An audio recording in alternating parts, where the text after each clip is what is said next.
So after a fun and exciting night last night, the NBA draft officially has come and gone, and it definitely lived up to the hype. After the first 3 picks that went down, essentially as most predicted, things started to get wild from there, with surprises coming with so many selections that teams made the rest of the way, both good and bad. Trades were made, picks were swapped, and rookies have now found their new homes for their futures. Some teams came away from it all in great shape, while others left people scratching their heads with their moves. So for the topic of today's video, we'll be running through 4 winners and 4 losers from this year's draft night. Before we start though, it turns out about 68% of you watching right now aren't even subscribed to the channel, so please, if you enjoy the content, consider hitting the subscribe button, because not only does it help out a ton, but I would also very much appreciate it. Now with that being said, let's begin.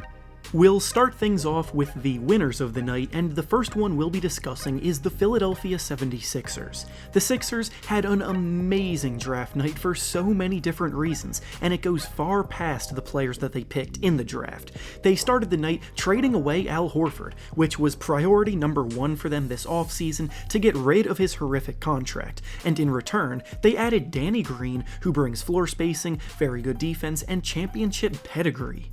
Then they drafted Tyrese Maxey, who I was surprised slipped as far as he did, because despite the inconsistent shooting at Kentucky, he showed off an NBA-ready ability to break down defenders off the dribble and create his own shot. He defends very well on the perimeter, and should prove to be a much better shooter than he's shown. Then after that, the Sixers traded Josh Richardson for Seth Curry, who has been one of the best shooters in the NBA since he began his career, and now the Sixers have gone from a team struggling mightily in the area of floor spacing to seemingly having built the perfect lineup for Joel Embiid and Ben Simmons to thrive in.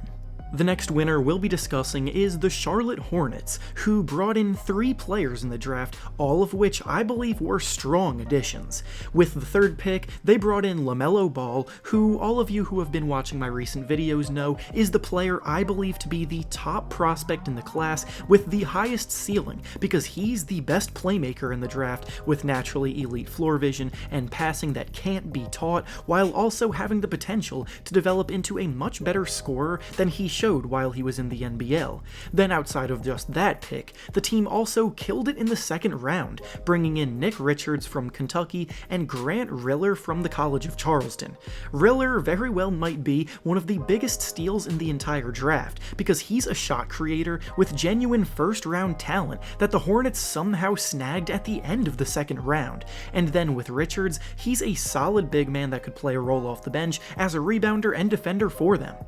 The next winner we'll be discussing is the Washington Wizards, who brought in the player that many are already labeling as the biggest steal of the entire draft. Deni Avdija was a prospect almost every national media outlet labeled as one of the best players in the draft, for good reason, and almost everyone viewed him as a lock to be picked in the top 5. When he slipped out of the top 5, every pick became a question of, will Avdija be picked here? And the answer every time was no, until he fell to Washington at 9th overall. Deni is one of the most well-balanced prospects in the draft, capable of producing in so many different areas, and his playstyle fits into any lineup on the wing. He's a 6'9" point forward type player, and should definitely help the Wizards improve after a down year without John Wall.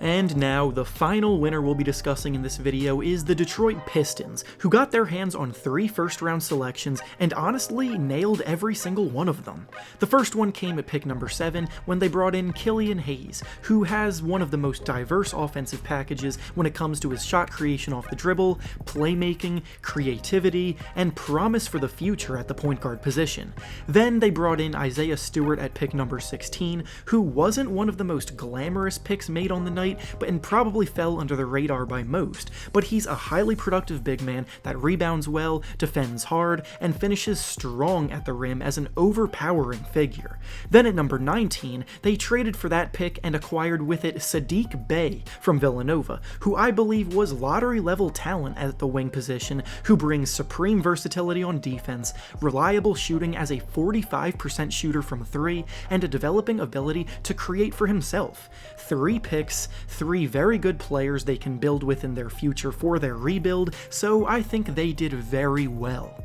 Now, on to the opposite side of things, we'll be moving on to the losers of the night, and the first one we'll be discussing is the Chicago Bulls. I'm sorry, this might seem harsh, but I'm just not going to pretend to like the pick that they made at number 4 when they selected Patrick Williams. At the current moment, Williams is all potential and no production, as his actual skill set as a basketball player is incredibly raw and in need of a ton of polish. He's not great at any one aspect of the game, but he's one of the youngest players in the class with all of the physical tools and the athleticism that NBA teams love, so of course he fits into the mold of a player that teams tend to take a swing on, but I just don't think the 4th overall pick was where that swing should have taken place. The next loser of the night we'll be discussing is the Golden State Warriors, but unfortunately the reasoning for them being here doesn't even have anything to do with the picks they made in the draft. Picking up Wiseman at number 2 overall was the move most saw coming the entire time, and ordinarily it would have been cause for celebration,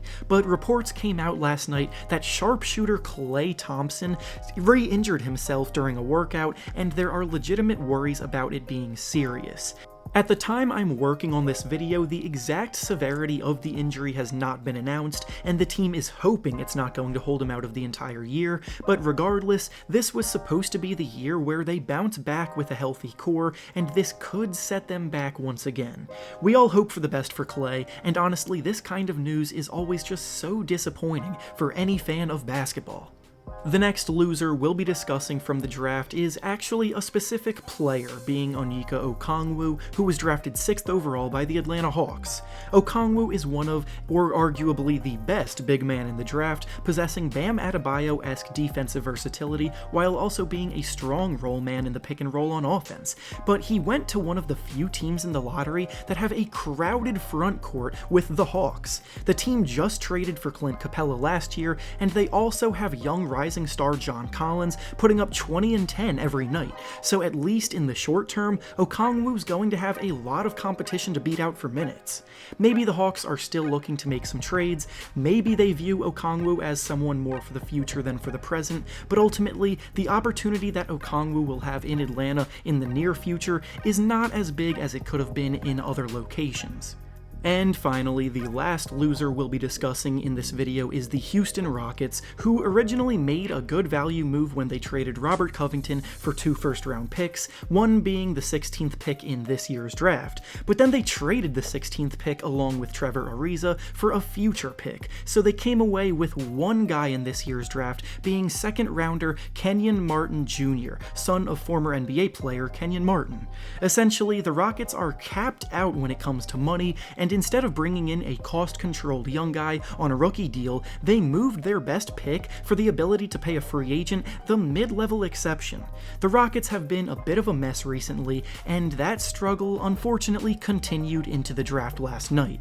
And with that being said, that's all I have for you today. Make sure to like the video, subscribe to the channel, and comment down below who you think were some of the biggest winners and losers of the night. Thanks for watching, and I'll see you all next time.